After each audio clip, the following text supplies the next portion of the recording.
আচ্ছা, সইজাল কাণ্ডের কথা মনে আছে তো আপনাদের? বিধায়কদের সইজাল। এবার সেই সইজাল কাণ্ডে কি রহস্যভেদ?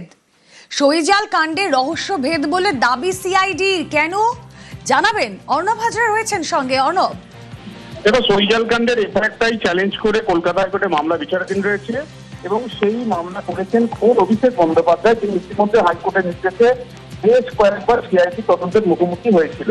আজকে মামলাটি যখন শেষ শুনানির জন্য আসে, সেখানেই সিআইডির তরফে রাজ্যের অতিরিক্ত অ্যাডভোকেট জেনারেল রাজদীপ মজুমদার এবং টিপি কল্লোল মণ্ডল তারা দাবি করেন যে ইতিমধ্যে ফরেন্সিক সায়েন্স ল্যাবরেটরির রিপোর্ট তাদের হাতে এসেছে এবং সেখানে 3 বিধায়কের সই জালিয়াতি করা হয়েছে, তার প্রমাণ বা সত্যতাও সামনে এসছে। অর্থাৎ যে অভিযোগে মামলা শুরু হয়েছিল সেই অভিযোগকে সাবস্ট্যান্টিয়েট করছে এফএসএল এর রিপোর্ট বা ফরেন্সিক রিপোর্ট। এবং 5 জন বিধায়কের সই জাল করার প্রাথমিক অভিযোগ ছিল, তার মধ্যে 3টে ক্ষেত্রে নিখুঁতভাবে ফরেন্সিক রিপোর্ট সই জালিয়াতির প্রমাণ মিলে গেছে এবং সিআইডির তরফে এই দাবি করা হয়েছে।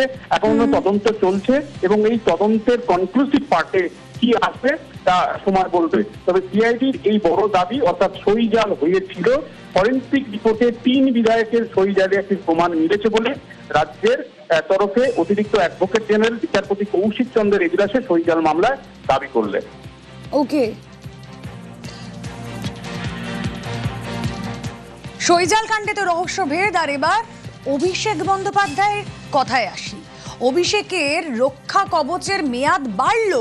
30শে নভেম্বর পর্যন্ত অভিষেককে রক্ষা কবচ হাইকোর্টের। অর্ণব রয়েছেন সঙ্গে। অর্ণব, দেখো, অভিষেক বন্দ্যোপাধ্যায় কালীঘাট তৃণমূল কংগ্রেসের সর্বভারতীয় সাধারণ সম্পাদক।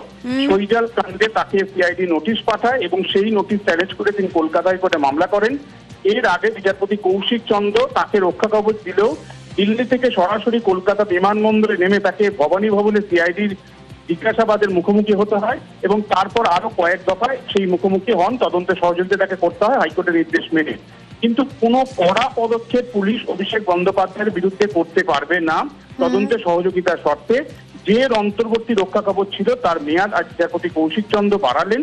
30শে নভেম্বর পর্যন্ত এই রক্ষা কবচের মেয়াদ বাড়ালো আদালত। ওকে।